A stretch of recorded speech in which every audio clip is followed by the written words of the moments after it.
one was asking, but when this is being seen, then other forces are coming to play, and they seem to, if I have to be with people, if I have to speak with people, somehow I feel I lose my composure and I feel split.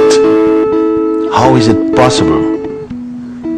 So I told a story yesterday, and I want to share with you how you have to be. You see, once a king was riding through a forest. He was going, he and his soldiers, you see, and they were tired, and through the forest they were passing, they saw a woodcutter's hut,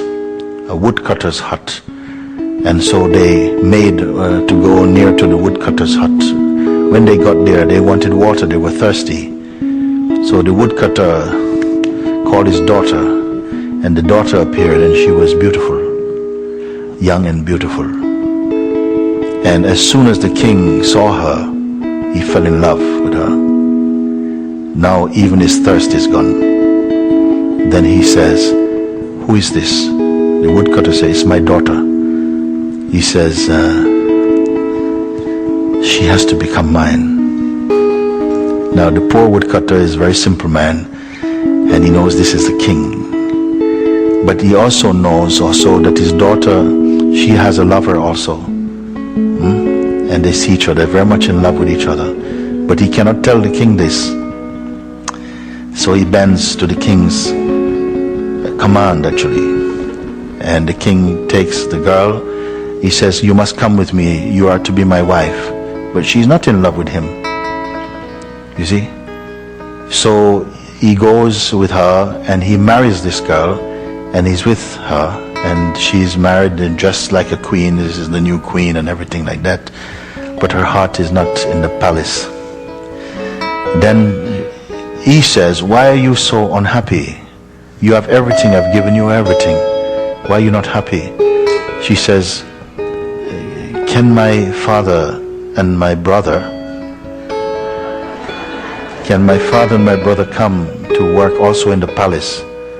So, if it will make you happy. So they send for the father and the brother. And she says, my brother works as a gardener. So this one comes and he's working in the garden, and every now and again she will slip off, and in the garden, she is in the garden, and the two of them amongst the rose bushes. And then she's being happier, and the king is going, oh, I'm very good, your brother and your father here, and this. Then once one person saw them embracing in the garden, and tells the king, what? And he is completely angry and bitter and jealous and completely out to revenge. He felt humiliated by this, and he wants to make it a public thing. So he says, okay, you have betrayed me. You have betrayed me. This boy is not your brother, he's your lover. So we are going to put both of you to the fire. They go. So in the center of the kingdom now, everybody, all the inhabitants of this kingdom come together, and now they've made a very big fire, huge fire, and they tie them up. They're tying them up in the middle of this big wood pile to burn them publicly, because the king is like that. He's full of rage. He says, I give you one request.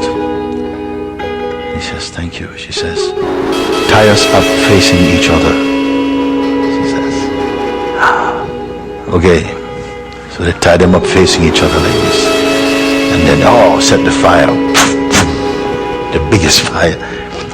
And this fire is burning fiercely, and everybody is, they see these two figures in the center of this roaring fire, but nothing is happening to them. People are amazed.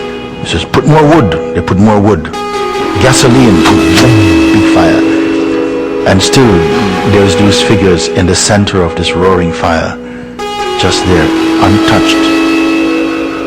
So the king is, everybody is very afraid. He says, okay, wait, stop this fire. So they put the fire out. And he says, what is this, some kind of black magic or something? What kind of black arts have you brought to my kingdom? How is it possible you are not burning? So she says, my lord, I know nothing about fire. All I do, I look only in the eyes of my beloved. All I do, I don't see anything, I don't care for anything. I only look in the eyes of my beloved.